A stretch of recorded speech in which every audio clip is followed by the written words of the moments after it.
Salut à tous les amis, on se retrouve aujourd'hui pour un nouveau débrief. Aujourd'hui, on va parler du match entre le Paris Saint-Germain et l'AC Milan qui s'est déroulé au Parc des Princes.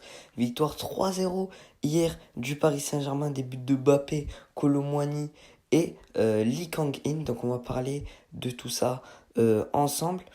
Donc on va bien évidemment évoquer les erreurs tactiques, ce qui s'est joué défensivement pour l'AC Milan, offensivement avec bien évidemment la prestation de Kylian Mbappé. Donc on va parler de tout ça. Déjà la compo du Paris Saint-Germain avec Donnarumma dans les buts. On va en parler, Hakimi qui est très en forme, Marquinhos, Skriniar et Hernandez. Ensuite on a Warren Zaïre-Emery, l'homme du match, Ugarte, Vitinha, Dembélé, Mbappé, Kolo Muani. On va bien sûr parler de Randal Kolo Muani et d'Ousmane Dembélé dans ce match. Donc voilà, c'est une compo assez logique, il n'y a pas trop de surprises. Et donc on va voir ensuite la compo de l'AC Milan avec Maignan dans les buts, Tomori et Thiaw en défense centrale, Kalulu qui a été préféré à Calabria à droite, ça c'est plutôt une surprise. Théo Hernandez le capitaine, donc Krunic, Reinders et Moussa en l'absence de Benacer, donc c'est assez compliqué. Au milieu de terrain, on peut le voir cash avec ces trois joueurs assez moyens. Ensuite, en attaque, on a Leao, Giroud, Pulisic avec à noter, bien évidemment, la blessure de Chukwueze. Donc, on va déjà parler de cet homme qui a marqué un but à la 30e minute de jeu, c'est Kylian Mbappé. Alors, en ce moment, on a pu voir qu'il était très bon avec l'équipe de France, mais en dessous des attentes avec le Paris Saint-Germain, on peut voir qu'il a répondu avec ce but-là. Il nous fait toujours la même action. Il vient fixer Tomori et il vient frapper. On voit que Mike Maignan ne peut rien faire malgré ça. Donc on va parler ensuite de Randal Kolo Muani qui a marqué le but du D0, Kolo Muani, qui a raté pas mal d'occasions, on va pas se mentir, que ce soit en début de match ou en deuxième période, mais qui a su concrétiser une action menée par Warren Zaïre-Emery. Ensuite, on a le but d'Ousmane Dembélé qui s'est vu refuser pour le 3-0. Donc, Dembélé qui était plutôt content de marquer ce but-là. Mais il s'est vu refuser, il y avait faute, donc rien à dire. On va parler de la prestation de Warren Zaïre-Emery qui fait une très belle action sur le but de Mbappé et sur le but de Kolo Muani. Il a été vraiment de partout.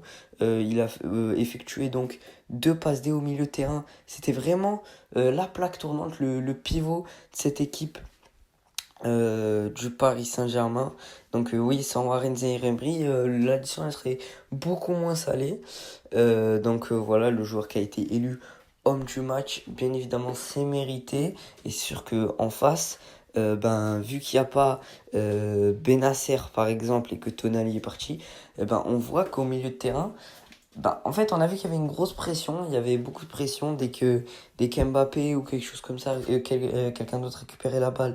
On voyait qu'il y avait une grosse pression, qu'ils allaient à plusieurs pour récupérer la balle, mais on voyait que techniquement parlant, ça manquait, défensivement parlant, ça manquait, il y avait des erreurs, il y avait beaucoup d'erreurs au milieu de terrain, et s'il y avait Benacer, qui revient de blessure et qui donc était indisponible pour ce match-là, il aurait pu faire quelque chose. On va parler de Raphaël Léao.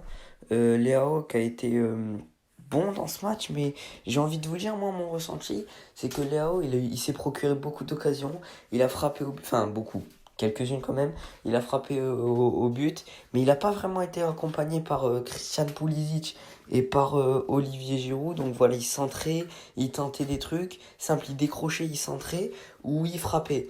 Et il était quand même assez loin. Il y a Marquinhos et Hakimi qui ont su casser la distance. Et donc, on va parler de Pulisic qui a pas réalisé un bon match. Pulisic, c'était pas fou. On aurait pu voir mieux de la part de Pulisic qui a pas su faire les bons choix face au but, qui a été déconcentré plusieurs fois. Donc, il aurait pu faire mieux. Et si cet homme-là, Chukwueze, ne s'était pas blessé avec le Nigeria, il aurait pu entrer et je pense qu'il aurait pu rapporter déjà de la vivacité, il aurait pu rapporter beaucoup de technique et ça aurait bousculé un petit peu la défense centrale du Paris Saint-Germain, à mon humble avis. Voilà, il aurait pu provoquer les Skriniar, les Lucas Hernandez. Ça aurait pu être bien mieux pour l'AC Milan. Donc, moi, selon moi, si Chukwueze était rentré, ça aurait pu être beaucoup mieux pour l'AC Milan. On va parler de ce gardien. Gianluigi Donnarumma, donc on pensait pas en parler. Enfin, avant le match, les regards étaient rivés sur Mike Maignan, sur son histoire avec le Paris Saint-Germain. Mais Donnarumma, il a pas réalisé un match dégueulasse. Mike Maignan non plus. Hein. Maignan, il a fait quelques parades, mais voilà, il s'est pris 3-0. Il a vraiment pas été aidé par sa défense centrale. Kaloulou qui est repassé dans l'axe alors qu'il était à droite. C'est après l'entrée de Calabria. Donc il a vraiment pas réalisé un bon match. On voit qu'il était perdu. Voilà, en même temps, il avait Mbappé, Colomani, Dembélé en face de lui, mais voilà, ça a manqué. Et ça, c'est clairement pas une excuse pour Fikayo Tomori. Il en a vu d'autres en première ligue, tout ça. Mais Tomori, il a été face à Mbappé, il a pas su quoi faire. Il a très mal défendu et donc voilà, ça a pas été un bon match de sa part comme dans la globalité, hein, parce que l'AC Milan défensivement, au milieu de terrain et offensivement, c'était vraiment pas ça. On voit qu'ils n'étaient pas dans leur match. Et voici donc le classement du groupe après cette victoire donc de Dortmund contre Newcastle, cette victoire du Paris Saint-Germain. Donc le PSG 4 6 points, Dortmund 4, Newcastle aussi avec sa victoire contre le PSG donc, et l'AC Milan qui est dernier de ce groupe.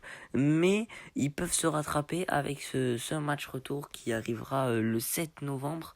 Donc ça sera plutôt à San Siro. Donc là on verra s'ils sont avantagés, parce qu'on sait très bien que le Paris Saint-Germain à l'extérieur, c'est pas vraiment très ça. Donc les amis, on se capte pour un nouveau débrief de match très très prochainement, j'espère. Ciao ciao les gars. Et portez-vous bien. Il y a le Classico qui arrive très très prochainement. On débriefera ça ensemble très prochainement les amis, j'espère. Ciao ciao.